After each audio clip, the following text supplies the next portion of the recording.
তো সব দোকান বন্ধ হয় বিকাল বেলায়। হুজুর এখনো তো সন্ধ্যা হয় নাই। বলে এখনো আকাশ কালো হয়ে গেছে। বলে হুজুর এত মেঘের কারণে এখনো তো সকাল সন্ধ্যা হয় নাই।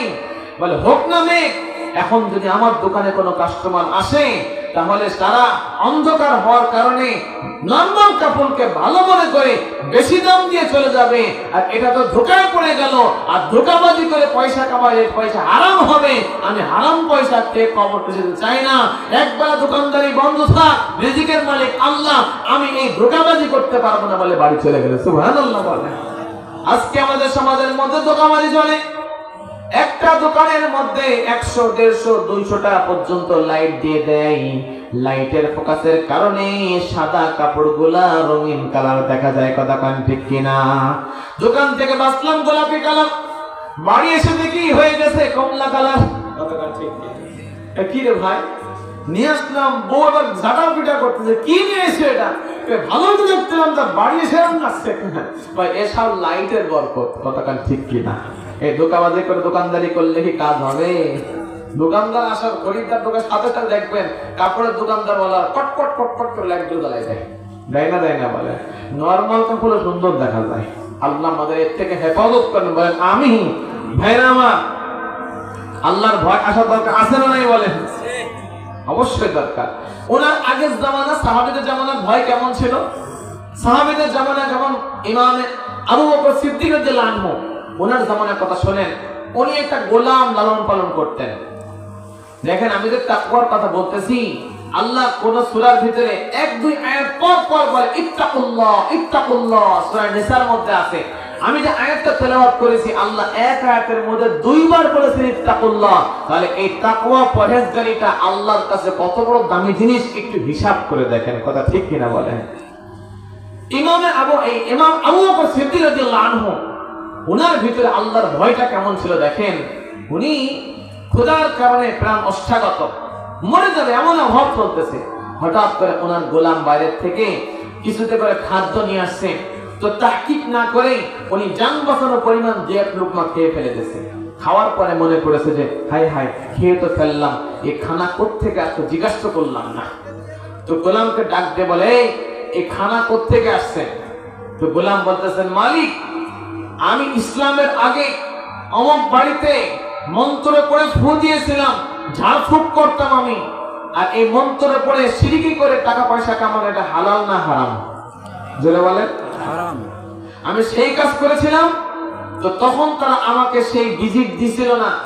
আজকে আসার সময় আমি ইসলামে যখন গ্রহণ করেছি, আজকে আসার সময় তারা আমাকে ডাক দিয়ে ওই টাকা পরিশোধ করে দিয়েছে। সেই টাকা দিয়ে খাদ্য ক্রয় করে আপনার জন্য আমি নিয়ে এসেছি। নাউজুবিল্লাহ। আবু বকর সিদ্দিক রাদিয়াল্লাহু আনহু উনি সঙ্গে সঙ্গে এমন পানি পান করলেন, গলার মধ্যে আঙ্গুল ঢুকাই দিয়ে অফ করে বমি করে করে পুরো খাদ্য পানি সহ সবটা বের করলেন। 3 নম্বর ব্যক্তি যে ঘটনা দেখতেছিল, সে বলে আবু বকর, এক লোকমা খানা, এক লোকমায় কি আসে যায়? আবু বকর বলে আর এক লোকমা কেন, এই হারাম খানার একটা দানা যদি পেটের মধ্যে থাকে, আর এটাকে বের করার জন্য যদি আমার জানটাও বের করতে হয়, আমি আবু বকর জানকে বের করে নিয়ে আসবো। হারাম খেয়ে আল্লাহর দরবারে যেতে চায় না। কথা ঠিক কিনা বলে? হারাম খাওয়ার মধ্যে আমরা উস্তাদ। জনগণের টিন ফাঁকি দিয়ে আমরা হারাম খাই, জনগণের চাল ফাঁকি দিয়ে আমরা হারাম খাই, ওজনে কম নিয়ে আমরা হারাম খাই। সত্য কথা না বলে দেশি মালকে বিদেশি মাল বলে বেশি টাকা কামাই করে মিথ্যার আশ্রয় নিয়ে কামাই করলে টাকাটা হালাল থাকে না হারাম হয়ে যায়। এটা না থাকলে সমাজে শান্তি আসবে না। এই জন্য বলেন আমাদের ভিতরে তাকওয়া পরহেজগারিতা আসার দরকার আছে না নাই? বলেন জোরে বলেন। সবার ভিতরে তাকওয়া চান কি চান না? বলেন। দেখেন আগের জামানার মানুষের বাচ্চাদের মধ্যেও তাকওয়া পরহেজগারিতা ছিল, ছিল না ছিল না? বলেন। ইমামে মুজাদ্দিদ মিল্লাহ বলে মুজাদ্দিদ আল-ফিসানি রাহমাতুল্লাহ আলাইহি, ওনার জামানায় উনি একবার কোন বুজুর্গের কবর জিয়ারত করতে গেছে। তো আসরের নামাজ পড়ে কবর জিয়ারত করেছে।